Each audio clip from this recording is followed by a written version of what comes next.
How are you? How are you holding up? I'm doing really well. It's TIFF, right? Obviously. You must be exhausted. No, I'm not exhausted because I love movies and I love good movies. There you go. Congratulations on your great film. Thank you.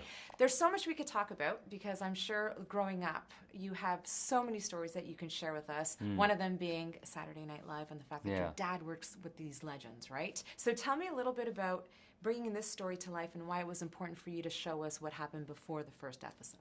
Well, I got to be a guest writer on Saturday Night Live in 2008, right after Juno. I got one sketch on the air, and I got to go through the whole experience of writing a sketch, going to table read, finding out I was going to be in the show, and then ultimately those minutes and seconds leading to them going live, which are like the World Series, NHL Finals, NBA Finals all rolled up in one. Yeah, what I find really interesting about it is when I was growing up watching Saturday Night Live, my mom didn't allow me to watch it, right? Yeah. She's like, you can't see it. Yeah. And you brought us into a world that a lot of people didn't know. Right. Yeah. When I would tell people I was going to make a movie about the opening night of Saturday Night Live, people would go, cool idea, how the hell are you going to cast that? Yeah. And they were right. It's the most daunting casting assignment I've ever had. Fortunately, I have a brilliant casting director in John Papsadera who has kind of an expert eye for discovering talent. You know, he does all of Chris Nolan's films. You know, we put Timothée Chalamet in a movie before he'd ever been in a film 10 years ago.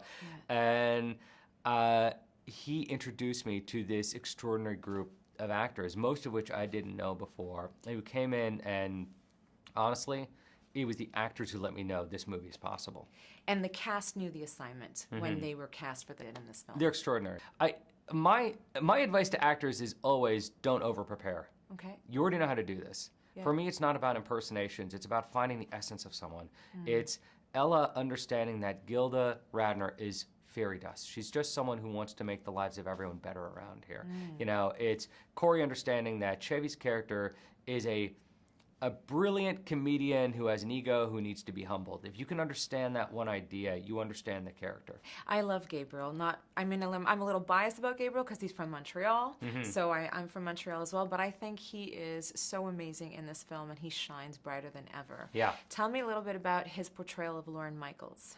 There was a moment that I met Gabriel LaBelle standing next to Steven Spielberg at a Fabelmans screening. Yeah.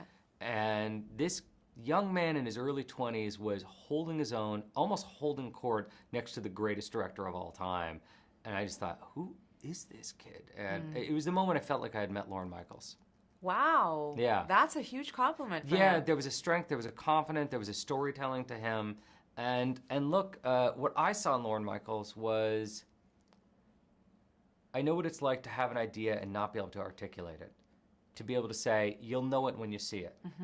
And Gabe had that sense of magic in him. He had a dreamer's eye, and I knew that he could lead this cast. Has Lorne seen it? I received a lovely message from Lorne about a week ago. There weren't any emojis, but it was a lovely message. Any chance that they're going to host SNL? Who? The cast. Oh, wouldn't that be amazing? That would be amazing. Yeah. Let's make it happen. Hey, Am I the first person to ask you that? you are, and I think it's a great idea. Well, if it happens, I want to be at that. You want credit? I want credit, and I want to be at that live taping of SNL. Yeah. Congratulations. Thank you very All the much. best to you.